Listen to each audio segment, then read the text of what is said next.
Jag skulle verkligen vilja att det stod upp. Åh, det är så synd om mig. Ja, verkligen. Ja. Vem är det? Jag har botemedel.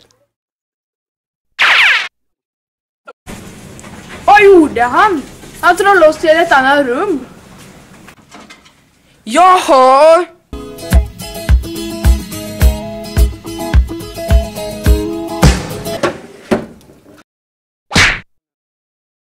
Det här är On Your Mind. Den fungerar så att den frisyren du tänker på när du sprayar, den får du! It's the best a man can get. Jag vill också prova.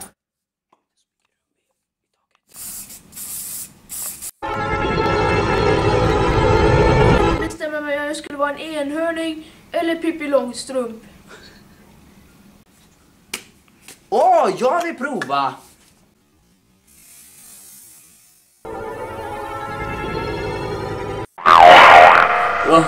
Wow, jag tänkte på tuppen.